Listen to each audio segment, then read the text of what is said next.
Hi guys! Welcome back to Money and Chi, and we're back to Trade with Chi. And this week we will be discussing about Converge. Yay! Finally, diba? Tagal natin pinag-antay nito. Actually, we have a lot of time to discuss about Converge kasi ang listing naman niya is on October pa. August, September, October. So we have 3 months.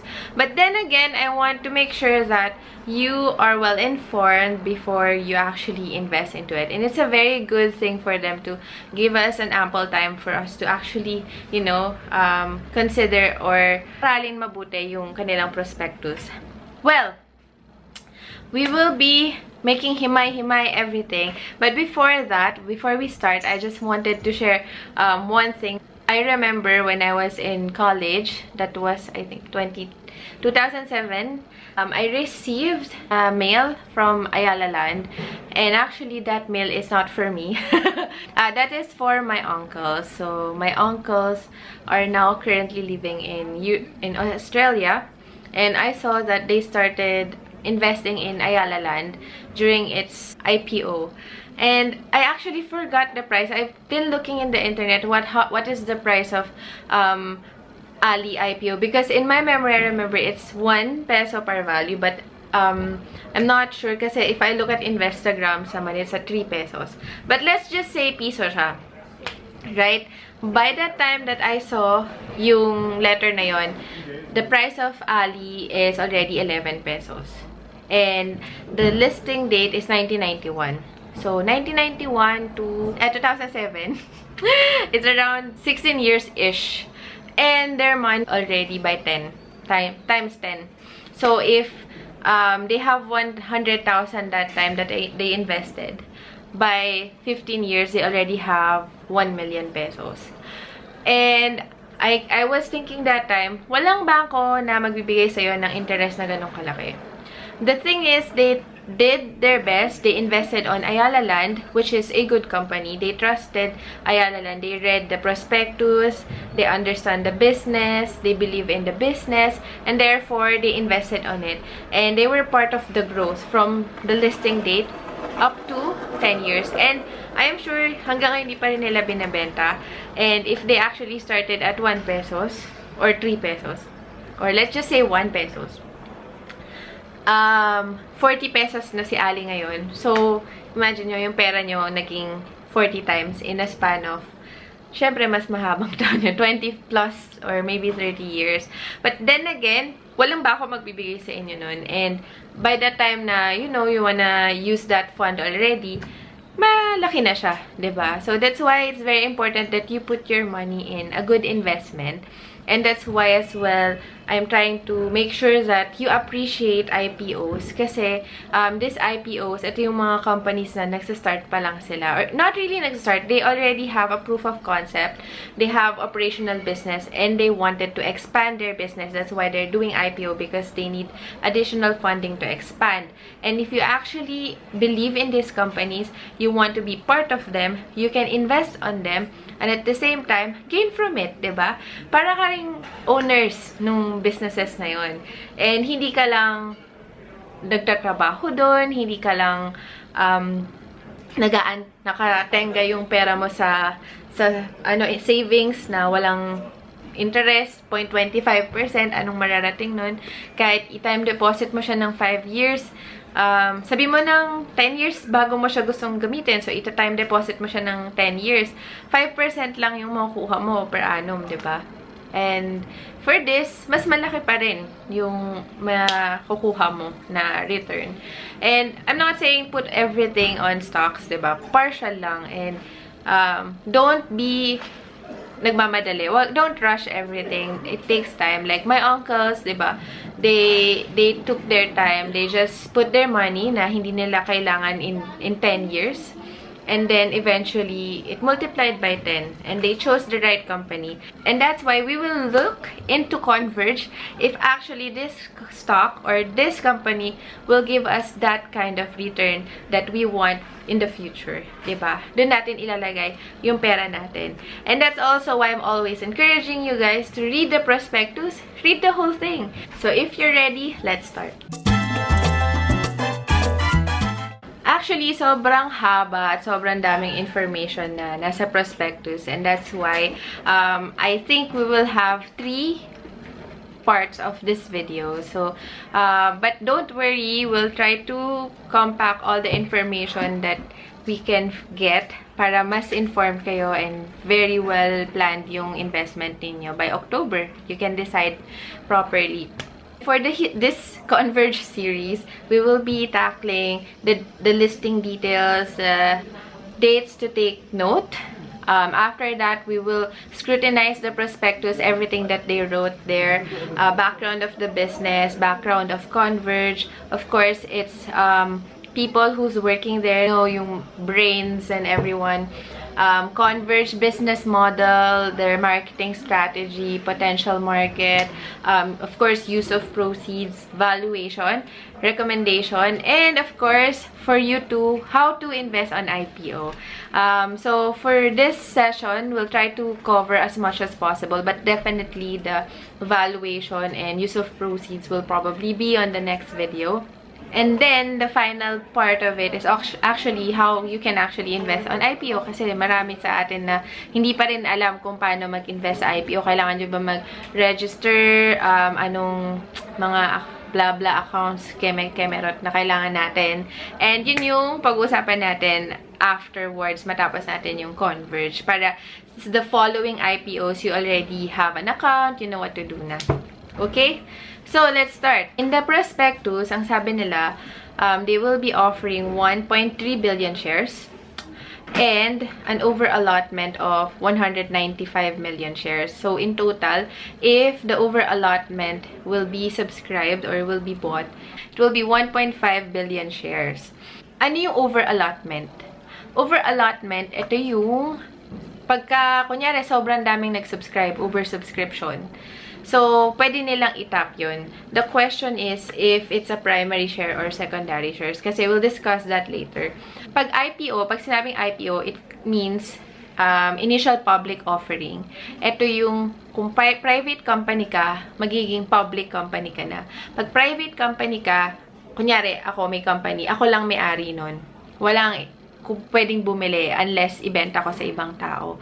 Pero kung public ang company mo, let's say 30% is public. Yung 30% na yun, pwede yung magbentahan kahit saan sa public market. And yung market na public na yun, parang kunyari, palengke, ganyan. Pero instead na palengke, naging, ano siya, Philippine stocks market. Ganon. So, pwede na bumili, magbenta, ganyan, kahit kanino. Pero, hindi na kailangan ng approval ng may-ari. The difference between public and private, because it's public company, then, you're required to give some reports, disclosures. So, we will discuss that later naman, siguro in the future. Meron kang responsibilidad sa publiko. Diba? Kasi kahit sino pwedeng bumili ng stocks mo, kahit sino pwedeng magbenta. So, may nire-require si SEC at PSE na kailangan mo i-report every quarter. Kunyari yung kinita mo, kung ano yung mga special na nangyari sa company mo, ganyan. Very important na ini-inform mo yung public kasi kailangan nilang malaman lahat yun dahil pwede silang maging owner ng company mo. The IPO is the first time na magiging public company sila. Okay? If you still have questions, hindi pa rin siya clear, please comment below para maging clear sa atin yan. Okay? So, they were saying that the shares is up to 24 pesos per share. The price. Okay? Hindi pa sure yan. Magiging sure yan later. I-discuss natin yung mga dates na kailangan yung matandaan. Hindi pa siya sure. Estimated pa lang. Try pa lang nila kung papasa kay SEC. Pero, usually, bumababa pa to. Or hindi na siya tataas to. So, if that's the case, if they actually raise without the over-allotment, they will be able to raise 31 billion pesos of cash. With the over-allotment, it will be 35 billion pesos of cash. And a USD conversion at 50 will be 718 million. Okay? The thing is, that number of shares have two things. The primary shares and the secondary shares. Bakit may primary and secondary? Primary, ito yung bagong labas na shares. And secondary, ito naman yung shares na existing na and isa-sell nila sa IPO. So, yung primary shares is 415 million shares lang. Yun lang yung papasok sa company. Yun yung maggagamitin nila sa use of proceeds, which is 9.9 billion. Less mo pa, ileless mo pa doon lahat ng cost of financing. So, we can discuss cost of financing in the future. Pero, in short term, meron kang babayaran kapag nag-raise ka ng capital. Kung kailangan mong mag-IPO, may babayaran ka, syempre, kasi hindi naman libre yun, di ba? So, in this case, BDO, yung local, kailangan nilang bayaran yun. Kailangan din nilang bayaran si JP Morgan, mga ganyang keme-keme, latik boom. So, wala dito kung magkano yung babayaran nila. Pero, just for now, we're just considering 9.9 billion amount that they will be raising internally.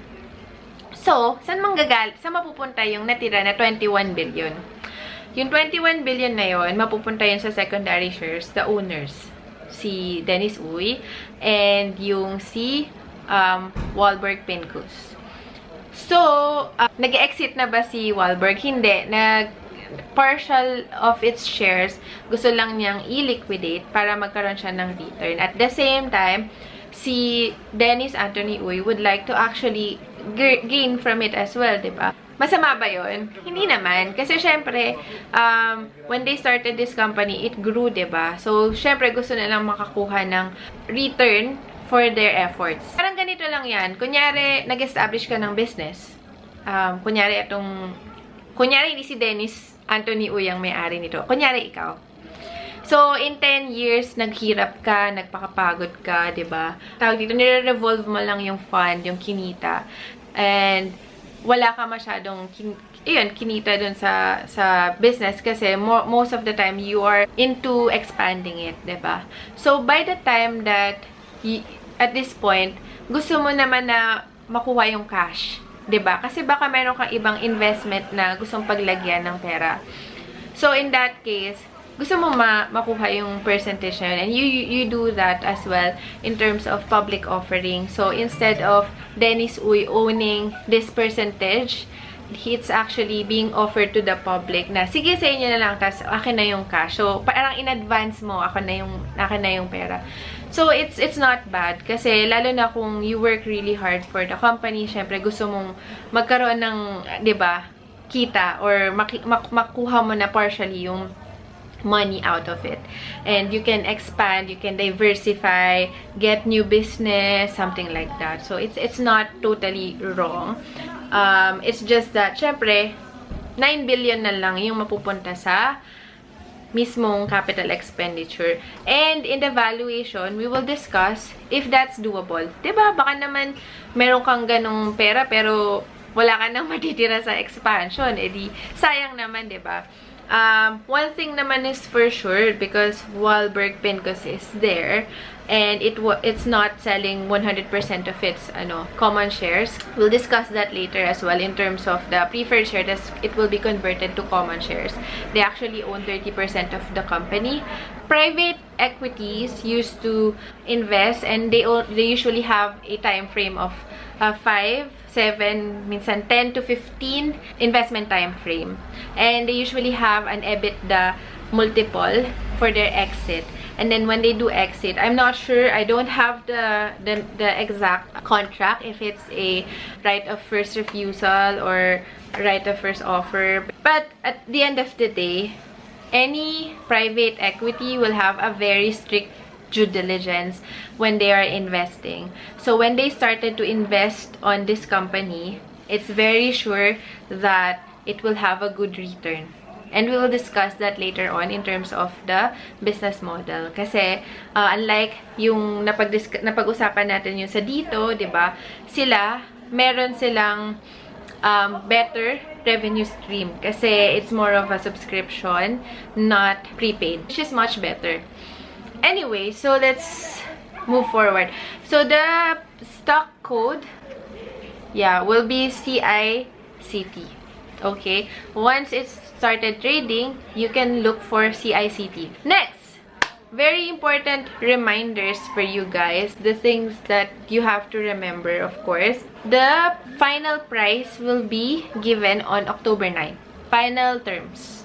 So, we have to wait. Sometimes, it's earlier than October 9. Sometimes, it's a little bit later. Pero, let's watch out for October 9 para we'll see kung talaga bang 24 per share na siya or it will be lower. Diba? Next, dates to remember is October 13 to 19. Ito yung date na pwede ka nang mag-reserve. Since IPO siya, advance yun. Magre-reserve ka.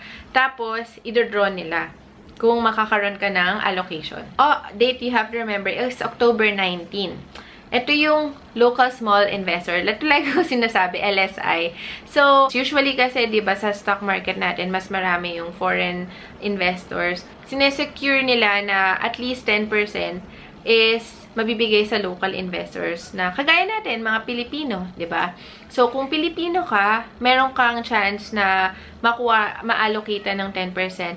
Pero, you have to apply for LSI. So, we'll discuss that later. How do you do that? October 26 is the listing date or start of trading. So, eto na yung time na pwede mo na siyang i-trade, magbenta, sell sa market. Nandun na siya sa palengke, diba? Nilagay na nila. Pwede ka nang makapagbilihan. Ganyan. So, yun yung mga importanteng dates na wag niyong kakalimutan. So, in 2007, na-form yung company nila. Pero, 2011 pa lang sila nakapag-actually start nung operations nila. Kasi from 2007 to 2011, nagkukuha lang sila ng permits. Okay? Ganun kahirap magkaroon ng business sa Pilipinas.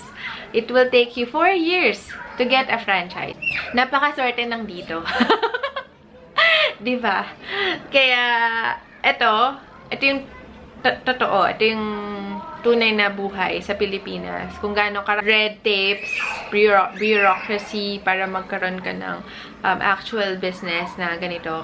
In 2011, saka lang talaga nagkaroon sila ng operations na nakuha na nila yung license nila from NTC to install, operate, and maintain nationwide broadband internet network in the Philippines. And then, in 2012, they started to commence na nga. And 2013, they launched the FTTH fixed broadband services and entered Metro Manila. Anyway, so in 2015, after 4 years, they have a milestone of 50,000 residential subscribers. That's a good thing, diba? It means growth. In 2017, we surpassed the milestone of 100,000. So, in just 2 years, they were able to double the number of subscribers that they have. Okay, so in 2019, dun na nag-start mag-invest si Wahlberg Pincus with $225 million for their rollout of the backbone. Okay. Yung backbone na yun, stress na stress ako dyan. Kasi when I was in MBA, my professor told us that one of the reason why mabagal yung internet is because of the backbone. And then, tapos nung nagdidito analysis ako, there was like no backbone at all na mention, but more on the tower cells. And then, so I asked my industry expert friend to explain to me the frequency, so that was clear to me. And then suddenly merong backbone stuff, and that made my thinking really magulo. So I have to read and watch a lot of videos para maintindihan ko yung technical side nito, para hindi naman nakakahiya sa inyo na kung ano-anong pinagsasabi ko. Anyway, so yeah, in December 2019, they have 500,000 residential subscribers. So from 2015, 50,000 residents. 2019, in just 4 years, that is 500,000. 10 times more, diba? Amazing yun. That's a good thing, diba? Ibig sabihin, they have good sales and marketing team. They have good service. Kasi you will not grow if you don't have good service, diba? Kasi merong word of mouth na sinasabi na, syempre, kapag maganda. And I watch a lot of videos regarding Converge on how they think about it. I have friends who uses Converge, and they were saying na okay talaga siya. So, maganda yung service niya. So, hindi siya nakakahiya. Para bang Jollibee, hindi ka nakakahiyang i-recommend kasi masarap talaga yung chicken joy nila. So, in May 2020, we added approximately 50,000 new residential subscribers. The most subscribers we ever added in a single month. Ito yung kasi yung COVID na to eh, diba? So, by May 31, we had over 690,000 residential subscribers. So, it's a good track record. Diba? They have the numbers. Definitely have the numbers. Anyway, so in their overview, they were saying that they are the largest high-speed fixed broadband operator in the Philippines with 54% market share as of March 2020. Just to clarify, PLDT is still the majority market share with broadband, I think. But when it comes to high-speed broadband operator, they are 54%. So, it just so happened that PLDT still uses yung copper cable. Not entirely wrong, pero yun lang, baka lang ma-hype na, oh, 54%, paano nangyari yun? They also have the fastest growing fixed broadband operator in the Philippines with 51% market share of new subscriptions from January 2018 to March 2020. Which is true kasi they're fed up now with Globe and PLDT. That's why Converge is a very attractive switch. In terms of their target market, they are mostly focused on middle class. If you can see here, yun talaga yung majority na target nila. And it's because most of the Filipinos are within that margin, and that's why they're focusing on that. And we've discussed that on, I think, Mary Mart, how important marketing strategy is in terms of growth. So this is a very good one. They are very focused. They know what they're doing. They know what market to target, and this is good. Also here, you can see ano yung mga klase ng marketing strategy that they're doing. So kung plano mo magkaroon ng ganitong business in the future, gusto mo maging Dennis Anthony Uet, may-ari ng Converge, you have to read this, diba? And even in other businesses that you might want to have in the future, you can see that, you know, it's still effective. 71% of their growth of share or of subscription is through house to house, diba? Meron silang 3,100 field sales agents, diba? It still works pala. So, pwede pa rin pala magbahay-bahay. Kasi, syempre, ngayon, diba, we always use internet, ganyan. Pero sila, they're kind of still into house-to-house type of stuff.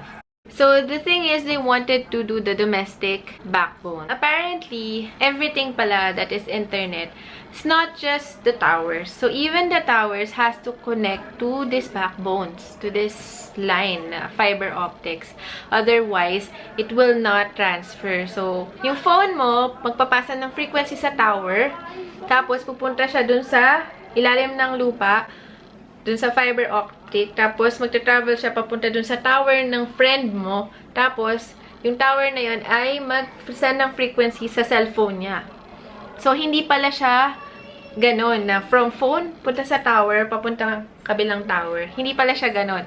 Punta siya sa tower, magta-travel siya sa ilalim at aakyat siya sa kabilang tower at mag-send siya ng frequency. Ganon pala siya. I was shocked. I didn't know that.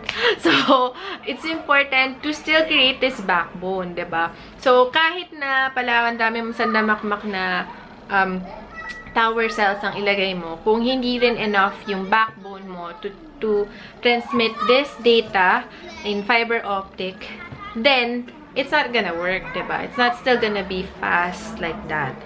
But, of course, it's easier lang din in terms of congestion in the frequency. Still important. Pero, at the end of the day, syempre, pagdating sa internet, mas mabilis pa rin yung direct siya, diba? Hindi na siya mag-frequency. Diretso na siyang pupunta dun sa bahay mo, diba? And, the good thing about this one is that it has actually a strategy or a plan to create one big backbone from Luzon to Mindanao and then just split it into small. Para siyang puno, diba? Meron kang malaking trunk. So, yun yung mega backbone nila. Tapos, kapag ka nagkaroon ng additional na na sales dito. So, mag-a-add sila ngayon ng wires papunta dyan sa community na yan, diba? So, it's a good thing that you have a good backbone and then expanding from it. It's a very good thing. For me, I think it's a good strategy. And that is the reason why then as well na kung mapapansin nyo, sa Metro Manila, laging may traffic kasi hindi maganda yung planning nila and strategy nila. They weren't able to plan for the expansion or for the growth of the population. Nagtayo lang sila ng kalsada ng basta-basta. Tapos, ang daming buildings sa gilid. So, hindi mo na siya ma-arrange. Pero if you've gone to a lot of cities, you can see the urban planning is really good. So, yun yung problem sa Metro Manila. And which is connected sa backbone ni Converge in terms of expanding its internet service. Bakit siya importante na dinidiscuss natin yun? Kumbaga, pinlano nila pag dumami yung subscribers nila. Hindi sila yung basta-basta lang na alam niyo yun. O dito, may sales, ganyan-ganyan. So, they wanted to make sure that their service is good. Napaka-importante na ma-manage mo or ma-maintain mo yung magandang service mo sa mga tao. And one of the key things then that you should remember, especially sa mga ganito, is yung customer service nila. Gano'n sila kabilis na mag-ayos, diba? Kagaya ng Meralco tsaka PLDT. Usually, yung maintenance nila is third party.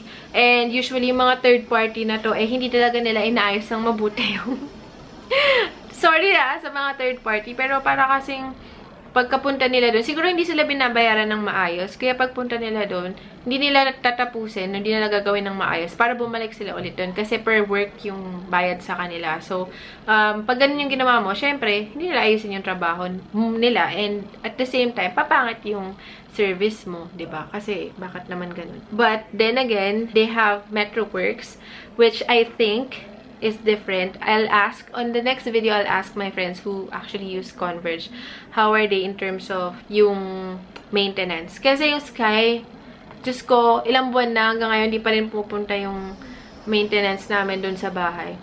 Paano kaya maayos yun, di ba? Yeah, anyway, so they own the subsidiary of the rollout, kung paano siya magko-construct.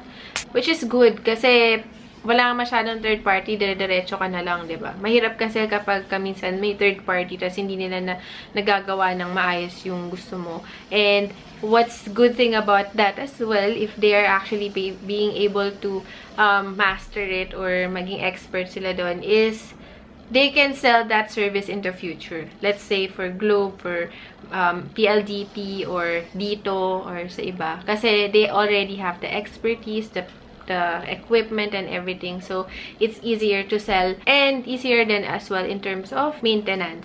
In terms of competition, mabigat pa rin siya, pero the only difference na sinasabi nila compared to PLDT and Globe is that nakafocus sila sa fixed broadband, and while itong tatlo na bagong telcos is focus sila sa mobile.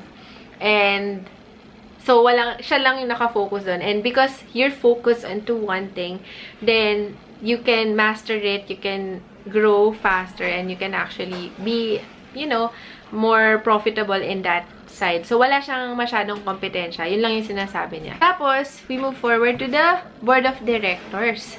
Diba?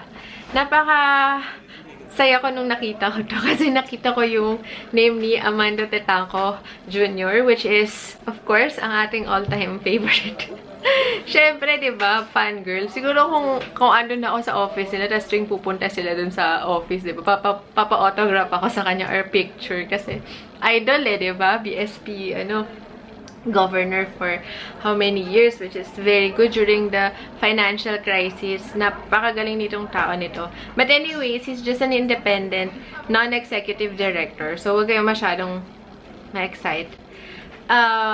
We'll focus more on the owners. Of course, Dennis Anthony Uy. Actually, he's 54 years old. And he co-founded this company with his wife. Diba? Napakaganda.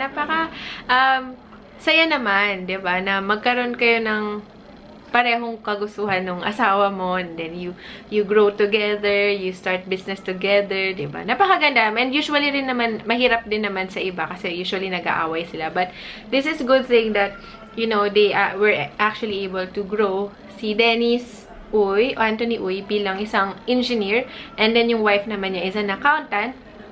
So, naging maganda yung collaboration. So, technical, ikaw bahala. Basta finance, ako bahala. So, naging ganon siya. And, hindi sila basta-basta lang. And, si Dennis Uy talagang galing siya ng Pampanga. Diba? Doon siya nag-aral. Doon siya nag-graduate ng college. And, maganda yung ganon. Kasi, diba, very rooted in Pampanga. In terms of management, syempre, importante rin na malaman natin kung sino yung mga nagmamanage nito. And, I check one by one. Most of them has good experience, 20 plus. Experience in different companies, Globe, PwC. So, these people are knowledgeable and magaling talaga sila. Anyways, may gusto akong pakita sa inyo. This is very important. Kaya, like kung sinasabi sa inyo, mag-start kayo ng sarili nyong business, diba? Huwag kayo yung basta employee lang. So, tingnan nyo. So, si Dennis Uy, ang sweldo niya is 50 million in 2019. Tapos, may bonus pa siya na 11.7 million. Tapos, yung si Grace Uy is 56 million. Mas malaki yung sweldo niya kaysa sa asawa niya. And, meron siyang 8.3 million na bonus. But, wait, there's more. Yung aggregate executive niya, lahat ng bosses, diba? Yung COO, Kemelatic Boom. Yung actual nila for 2019, aggregated pinagsama-sama mo na, 4.3 million. Baka yung ibang OFW dito, mas malaki pa yung sweldo nyo kaysa sa pinagsama-sama na kita nila, diba? Tapos may bonus sila na 1.2 million. So, kahit na gaano kataas yung position mo sa company, pag employee ka lang, ganyan lang yung kikitain mo. Which is, technically, siguro good, but for me, hindi siya masyadong good eh. Sa akin lang mababa sila magpasweldo. Anyway, so, ang masasabi ko lang is, kung kayo yung nag-start ng business na to, di may 30 million kayo sweldo nyo, di ba? Pwede nyong lakihan yung sweldo nyo. And, kasi effort nyo yun, pinaghirapan nyo, nag-start kayo, ganyan. And, capital nyo yun, pera nyo yun. So, kaya talaga mas malaki yung kita nyo. Pero, again, kung employee ka, ganyan yung ma-achieve mo. 25 years of experience, diba ganyan? So, if I were you, create nyo a business. Mas malaki yung kikitain mo and mas malaki yung growth potential mo. And, sa pag-aaral natin dito sa Money and Chi, marami kayong natutunan about IPOs, how they learn, how they started their business, how they grew. So, use those knowledge and information to create your own in the future. Kung hindi, mag-invest ka na lang kay Dennis Uy. 'Di ba? Anthony Uy sa Converge. And baka mag-multiply ng times 10 yung pera mo. Pero di pa natin sure Huwag po muna kayo mag-invest. Hindi pa tayo tapos mag-analyze. Anyway, so yun lang muna for this week. Napakahaba. Sorry, super haba. Akala ko maikli lang to. Pero, so far, yun yung juicy muna na information that we can share with you. Next week, we'll start with the valuation and some of the numbers that we can find out. Anyways, thank you guys for watching. And if you have any questions regarding Converge ICT, please comment below. If you haven't subscribed yet, please subscribe to Money and Chi. And hit the notification button para lagi kang updated if we have new videos. If you have other questions and other requests, please comment below. I'll try my best to answer everything if I can. And that's it, guys. Bye!